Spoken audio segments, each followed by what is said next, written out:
Ladies and gentlemen, you who dwell in the land of distraction, you who rise with the burdens of the day before your feet have even touched the ground, hear now the ancient call not of man, but of the eternal. There is a mystery, a holy, sacred thing. It is not found in the synagogue nor the sanctuary.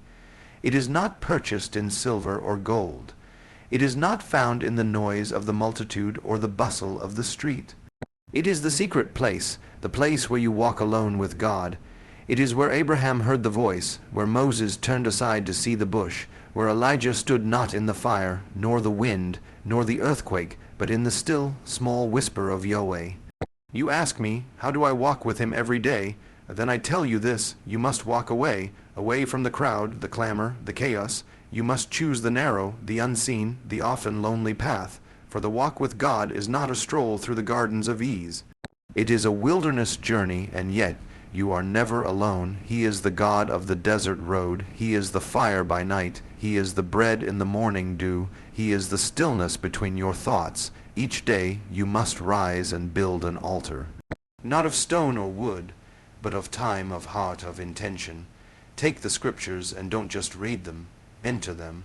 Let the word not be a page, but a doorway. Let prayer not be a monologue, but a meeting. And when you walk, walk as if he walks beside you, because he does. When you eat, eat as if he sits at the table, because he does. When you lie down as if he is watching over you, because he is. When you rise, rise as if he is calling your name, because he is. Do not wait for the mountaintop to seek him. Seek him in the mundane. Seek him in the moments the world calls ordinary. For there is no ordinary in the presence of the Holy One. And hear this, beloved, to walk with God is to walk differently than the world. You may be mocked, you may be misunderstood, but remember, the prophets walked alone, the patriarchs wandered, and the Messiah himself walked a path none could follow, until the cross made a way. So choose each day before the noise begins, choose the secret place. Let his Spirit lead you in stillness, in obedience, in love, and though the world may say you walk alone, heaven knows otherwise. You walk with the I Am, and that changes everything. There is a place, ancient and eternal, hidden yet waiting, a place not built by human hands, not carved from stone or brick, but formed by the breath of God himself. It cannot be located on any map, and no coordinates on this earth will reveal it. And yet it is closer than your next breath, beneath the noise, behind the veil, within the chamber of the heart. It is the secret place. From the beginning it has always been so. When Adam walked in the cool of the day, he walked not in Eden alone, but in that secret place with his Creator. When sin came, it was not only the garden that was lost, it was that daily communion, that sacred stillness, that intimacy of walking with God in unbroken fellowship. The enemy's first work was not simply to tempt man, but to sever him from the presence, to pull him from the secret place and anchor him to the visible world. But the Spirit still calls. The Father still waits.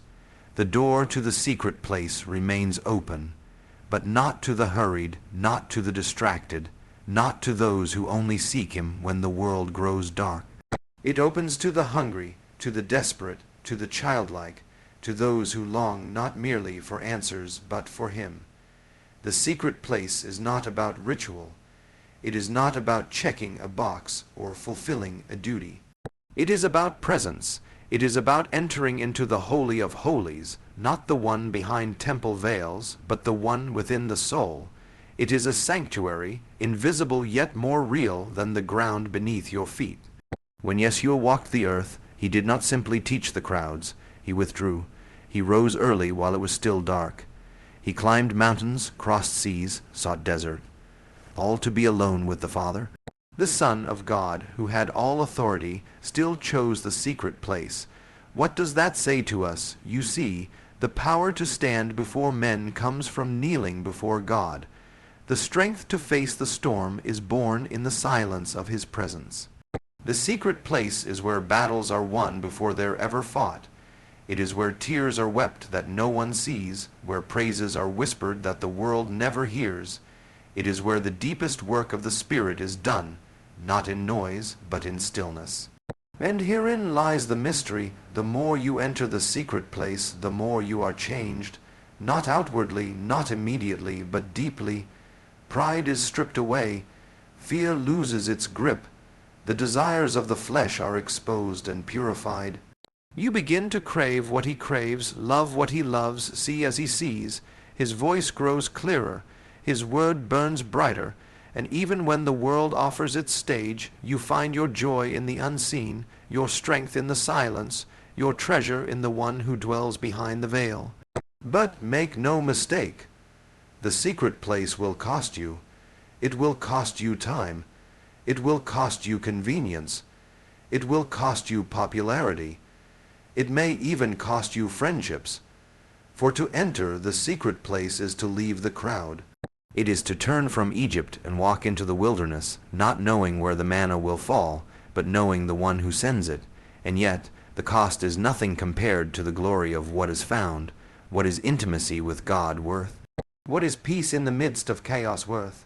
What is hearing the Creator whisper your name worth? He calls you even now, not to religion but to relationship, not to performance but to presence, not to public platforms but to private altars.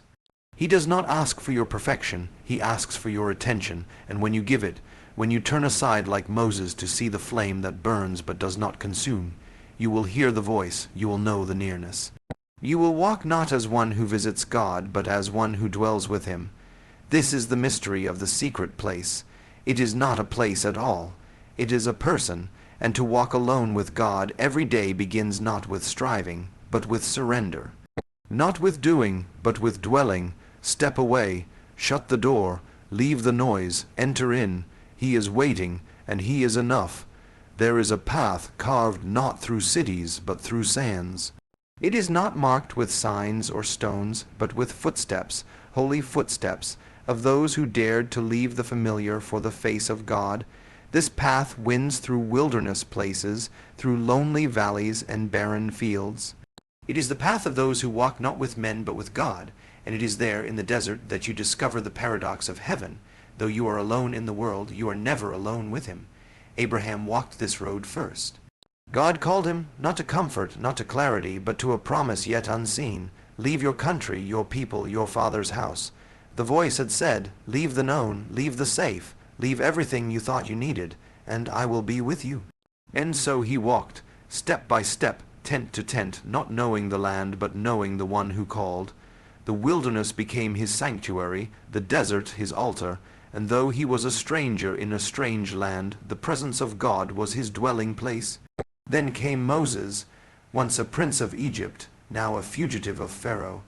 He fled not only a kingdom, but his own failure. He came to the wilderness not as a prophet, but as a broken man, herding sheep on the far side of the mountain. 40 years in the dry places, forgotten by the world, perhaps even forgotten by himself. But it was there, in that very wilderness, that the bush burned, not in Pharaoh's palace, but in obscurity, not in a crowd, but in solitude. And there God called his name not once, twice, Moses, Moses. You see, the desert is where God speaks not in echoes, but in intimacy. And Elijah, he too walked that way. After calling down fire from heaven, he ran into the wilderness, not in triumph, but in despair. He sat beneath the broom tree and begged to die. But there, in the stillness of his brokenness, God sent bread from angels. He led him to the cave. He passed by, not in earthquake or fire or wind, but in the still, small voice. The desert became not a place of death but of encounter, and even the Messiah, Yeshua, the Son of the living God, was led by the Spirit into the wilderness. Before the miracles, before the sermons, before the crowds, he went into the desert to fast, to be tested, to be alone with the Father. He was not abandoned, he was prepared. The wilderness was not punishment, it was purpose. And it was there that the enemy came, and there that the Word answered back, and the Word stood. You see, the desert is not a detour. It is a design. It strips away the noise. It silences the idols. It tears the scaffolding of self, reliance to the ground, so that you might learn to walk by faith and not by sight. In the desert you have no map.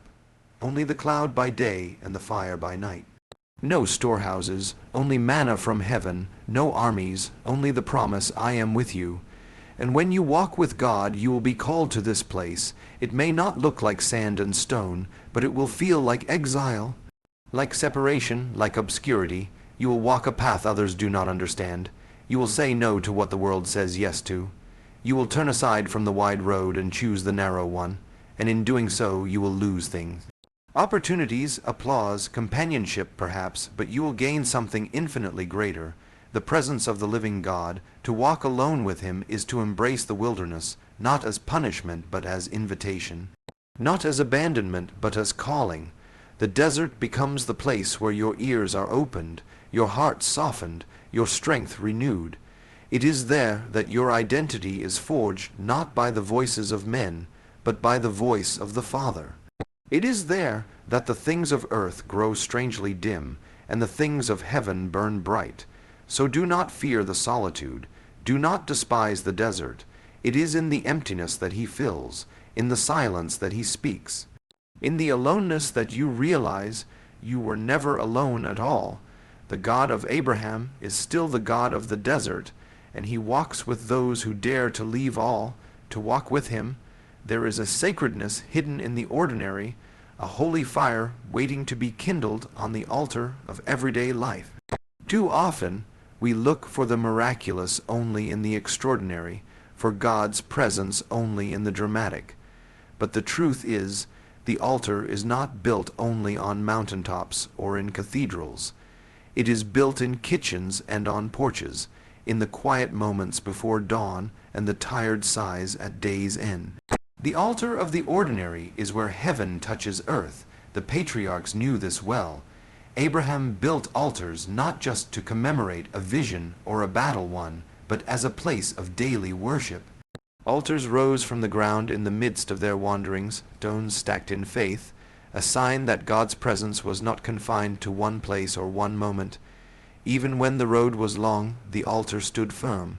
In our lives, too, the altar is built not out of grandeur but out of intention.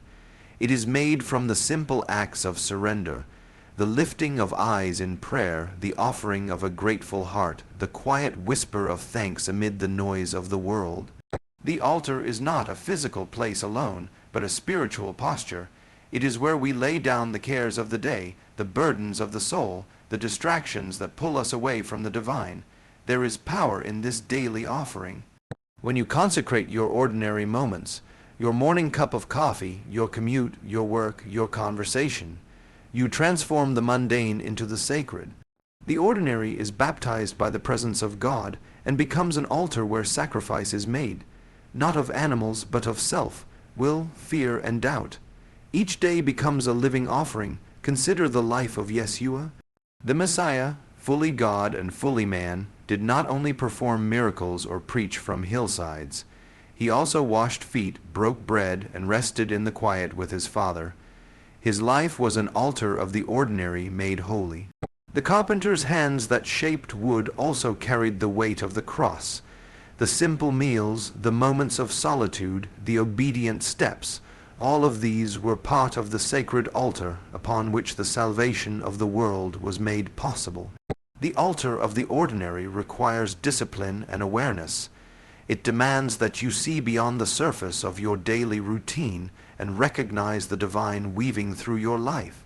It asks you to be present, to live awake to the moments others rush through, to listen for God's voice in the hum of everyday sounds, to feel his breath in the breeze that brushes your face. This altar is a place of transformation. It is here that the soul is refined like gold in the fire. It is here that faith is strengthened, not only by great revelations but by consistent small acts of obedience. When you offer your day to God, you declare that every moment belongs to him. You say, "Not my will, but yours." And that, beloved, is the heart of worship. Do not wait for extraordinary signs or grand occasions to approach the altar.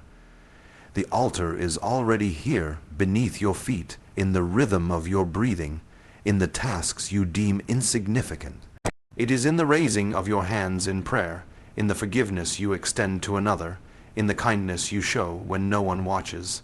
These are the stones of your altar. These are the incense rising to heaven.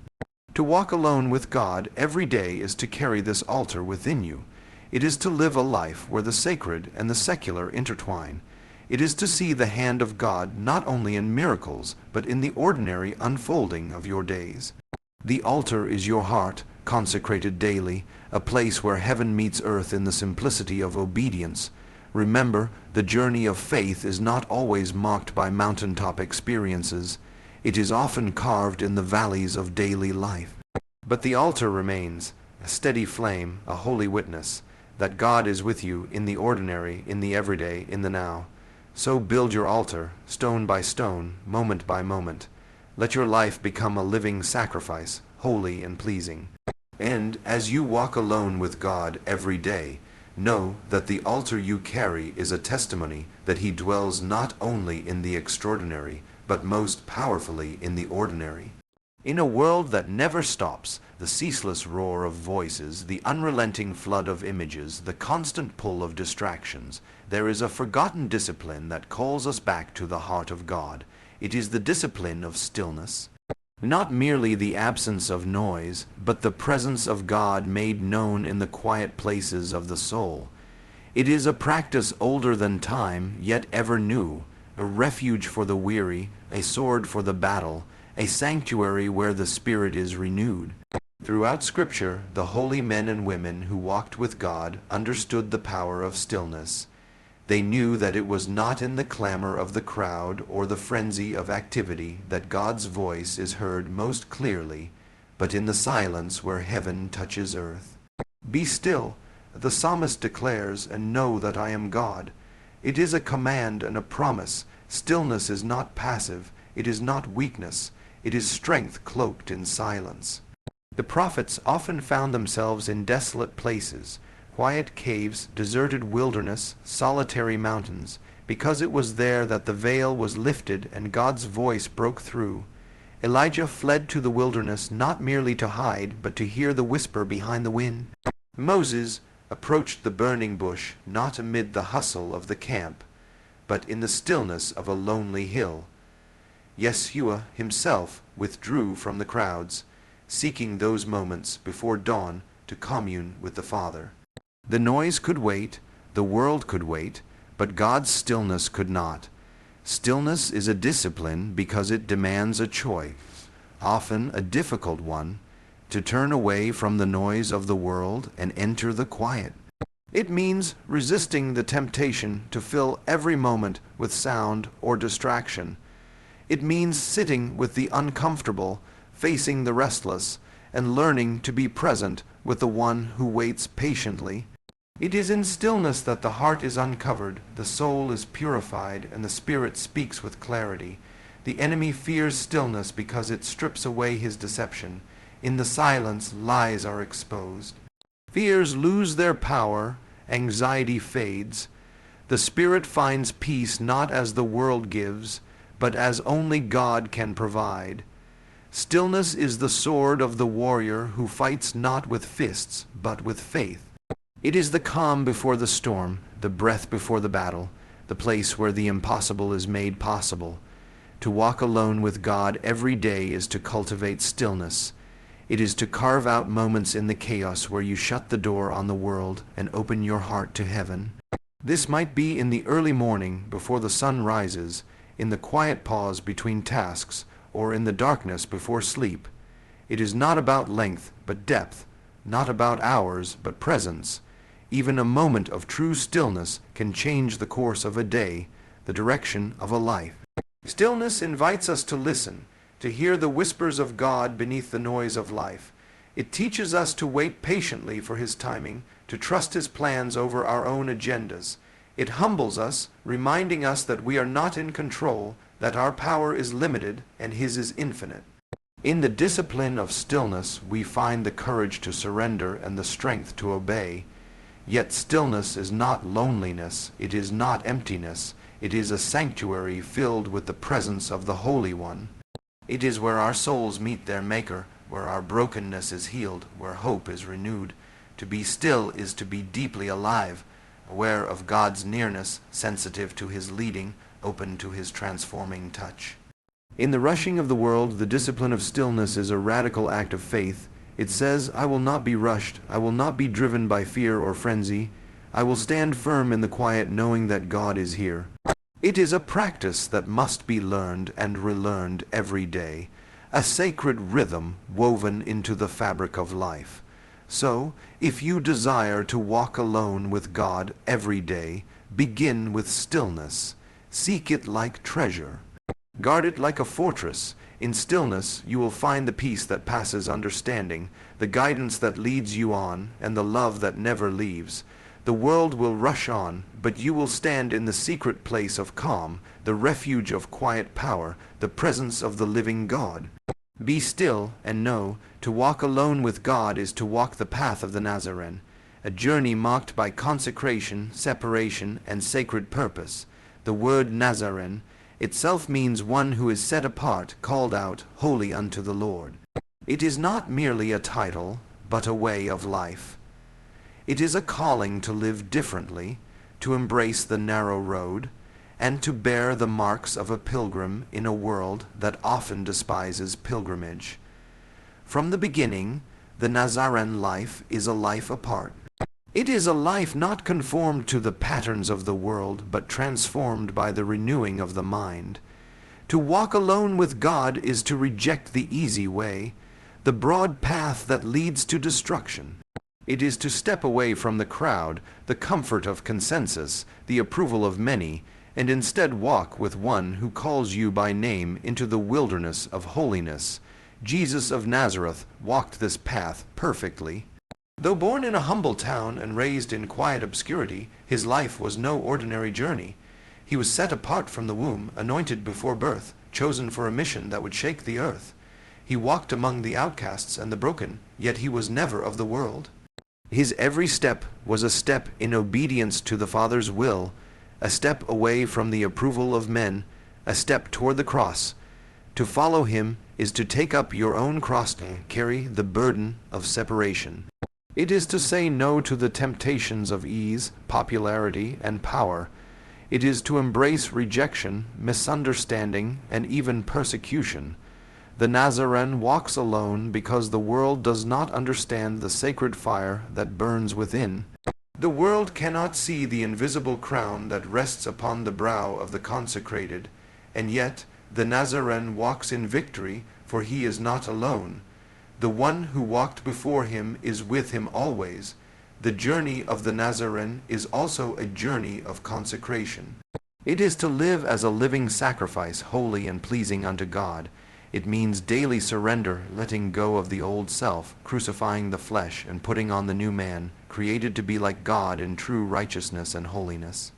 This is not a one-time event, but a continual process, a daily choice to walk in the Spirit rather than the flesh, to pursue holiness rather than comfort. This path requires courage.